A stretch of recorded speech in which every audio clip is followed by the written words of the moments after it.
Welcome to the Mary Mac Show, where we will be talking about your feelings, experiences, and pain following the death of a loved one.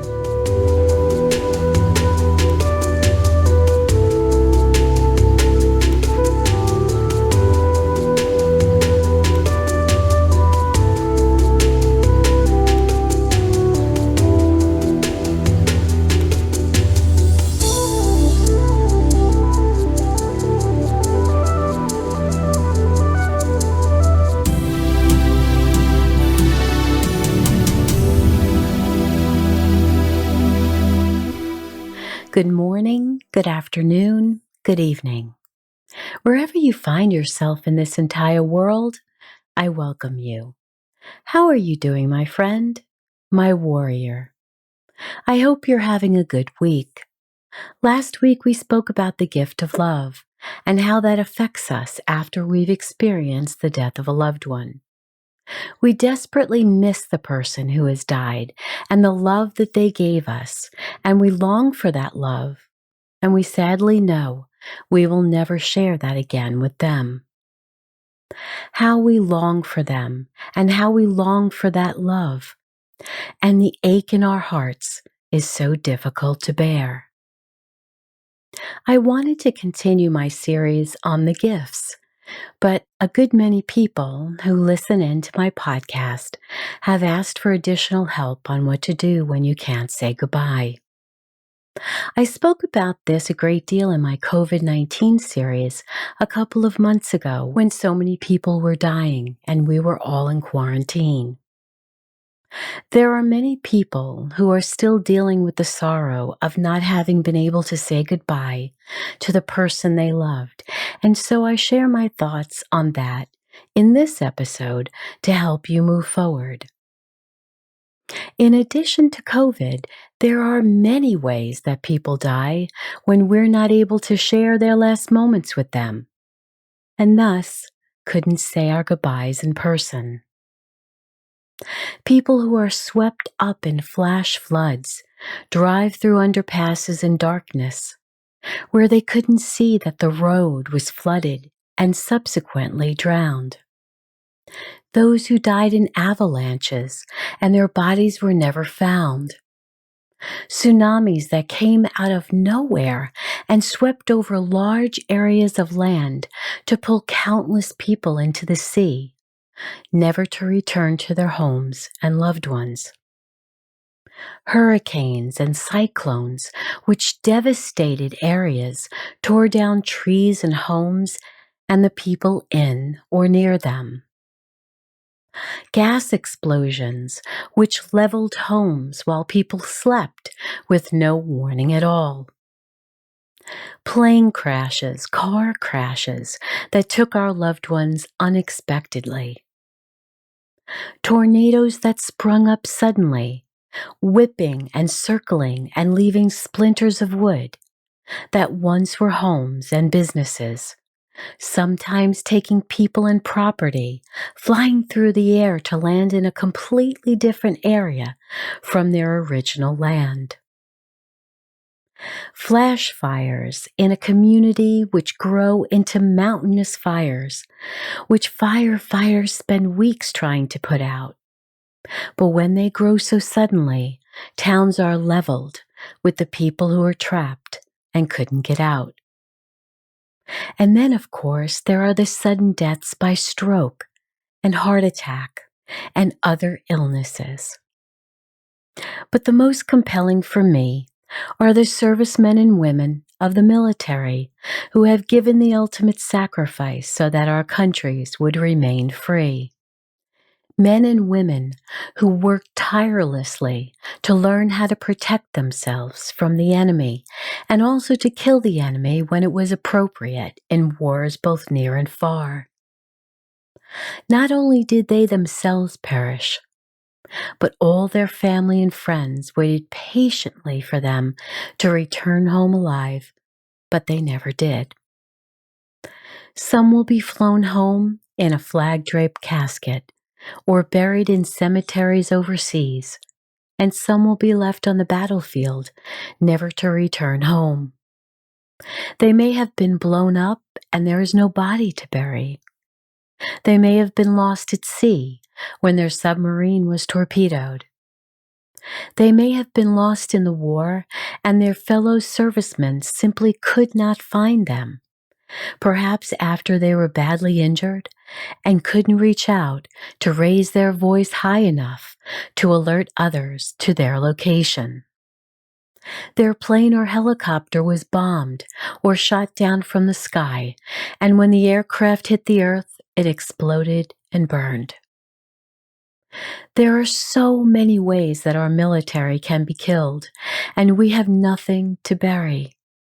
No one to have a proper burial for. When 9/11 happened, it took months for the firefighters to carefully go through the heaps of rubble at Ground Zero. Painstakingly going through every inch of that area, looking for anyone at first who might have survived the collapse of two over 100-story buildings that we all thought were infallible, as well as several other World Trade Center buildings in that immediate area in downtown Manhattan. And then, when they knew no one could have survived that many days, it turned from a recovery operation to one where locating body parts was welcomed, so families would know that their loved one truly did perish. They then had some definitive part of their loved one to bury and have a funeral, and sometimes that was years later. In our current pandemic, the traditional funeral, where we gather together as a family to bid farewell to our loved ones, was taken from us. We've never had a situation where we were forbidden to be with the person while they were dying in a hospital, and unless nurses were with them, they died alone. Imagining that our loved ones died alone is a stressful and painful thought. We never wanted that for them. We never wanted them to die this way. And never could we have predicted that might happen in our own lifetime. In some areas of the world, mass graves were needed. In other parts, funerals were prohibited or postponed. And in still others, families could partake but be far from one another. How does one grieve when we cannot even hug one another at such a painful time in our lives? We need the embrace and love of our family and friends, especially now. And if the attendees were limited, how does a family choose who will represent them?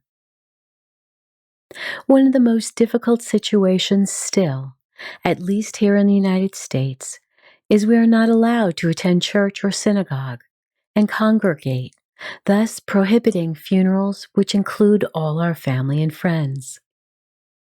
And we must also consider practical situations where we might not have been able to say goodbye, not having the finances to travel to their deathbed or funeral. In our situation right now, we can't fly everywhere we would like to, being ill ourselves and not being able to travel. Perhaps you can't get off work for that length of time. Maybe the funeral is much too far away, several states or even countries away. You might not get along with the majority of the people attending or organizing the funeral, and you've decided it's much easier for you to just pay your respects at a later date. And it could also have been as random as your car is in disrepair and wouldn't make the trip, or it broke down on the way to the funeral. So let's look at what we can do to honor the memory and life of those who we couldn't say goodbye to in the proper tradition your family was accustomed to. It is perfectly acceptable to get creative. If your loved one comes home from the war and an open casket is not possible, You can ask the funeral director to clip a few locks of their hair, place it in a plastic bag, and give it to you. There are some lovely lockets where you can store a wisp of their hair and give those lockets to family members as a keepsake. If they are cremated, there are other pendants where you can add some cremains for each family member. If all the relatives cannot be at the funeral, either because they cannot travel regularly, because of frail health or finances, or because of COVID, you might want to videotape the wake, if one can be had, and the funeral so your family and friends all around the world could be with you in spirit. If you can use Zoom or Skype or other service where they can view live, that would also be quite welcomed. Later, after all is well again, there is no reason why you couldn't have a memorial service with everyone in the same room, honoring their life and reminiscing together. But for right now, if you are suffering because you didn't get to personally say goodbye, I'd like you to try this. Start by lighting a candle near their framed picture, maybe even a memorial altar. Talk to them as if they were still here. Say prayers that comfort you. You might also begin writing a long letter to your special someone, saying everything that you might have said to them at their deathbed, had you been able to be there. Even if it takes several days, not to worry, just keep adding it as you go. When you feel it is complete, read it to their picture in a special ceremony of your own when you are alone and it's quiet. You might also wish to take a drive to a lake, park, or even the ocean, maybe a place where the two of you created wonderful memories. Put your earbuds in so no one will disturb you, and when you start to read aloud, they will just think you're speaking to someone on the phone.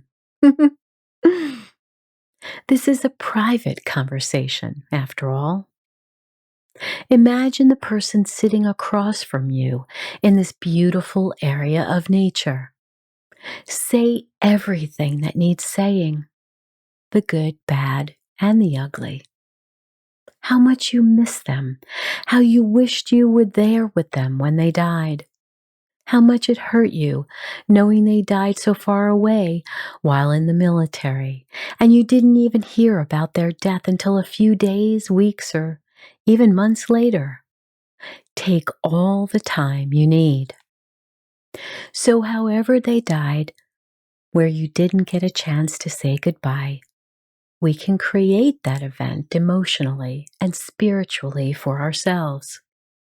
We can be comforted in knowing that the love you shared can never, ever be taken away by anyone, anything, or any circumstance. We might not have had their bodies returned to us for burial. We might not have learned of their last moments, but what we felt for them will never waver. Perhaps the most important issue to deal with is not only that you couldn't say goodbye, but how they died, and how they died alone, and that may haunt you and hurt you, and carve a deep wound in your heart that you may have no way of rectifying. But you must forgive yourself for whatever it is that you think you did or didn't do that made their last days so sorrowful. Try to think consciously and practically. Try to release the emotion from it for just a short time. Yes, it would have been much better had you been able to be right by their side when their last breath was taken. But we don't get to decide when we die and how we die, and we don't get to decide when another dies either. And when it's sudden or tragic, we feel robbed and cheated out of our last moments with them. But please, I want you to understand this. You can beat yourself up for months and years about this, but the reality is it will do you no good to do so. It won't change anything, and I say that in the most loving way. Will you decide to dwell and deep dive into depression over something you had no control over? Will you allow your life to spiral out of control over something that didn't play out the way you wanted it to or expected it to? Even if it wasn't a military death or a COVID death. Perhaps it was that you couldn't get to the hospital in time. Maybe it was as simple as just then you went to go get coffee and they died while you were gone. My former mother-in-law died on the only day in a whole month that we didn't go to see her. We took a break that day. The nurses said sometimes people don't want you to watch them die. So I decided to buy into that so I could feel a little bit better. But it still stung. Whatever you have gone through, whoever you've lost, I wish for you the remembrance of the days you spent together while they were alive and engaging with you. Life doesn't always work out the way we thought. It has twists and turns and uncomfortable situations, and we don't always like the outcomes. But speaking to them, to their photos, at the cemetery if a burial site exists, or making a memorial in your yard, garden, or even in your home can bring a sense of peace for you. Be grateful for their life. Be grateful for the time you did have together. Focus on all the wonderful memories to lift you and comfort you. Appreciate all the love you shared, all the happiness they brought to you. My blessings to you. So now it's time to get up and dance, dance, dance. Wiggle and move your body even if you're in a sitting position. I know you think this is wacky, but please just do it anyway for me, okay?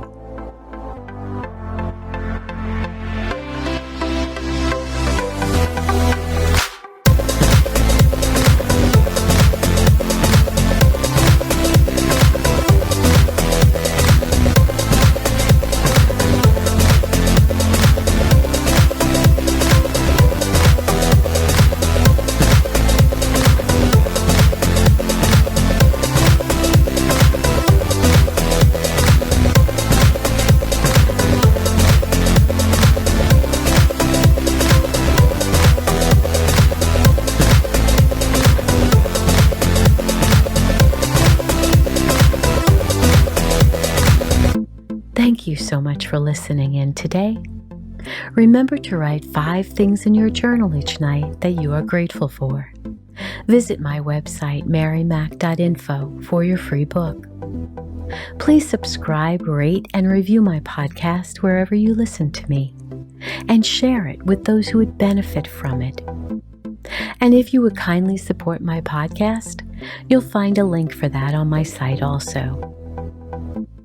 And as always, remember to be happy because you deserve to. I'll speak with you again soon.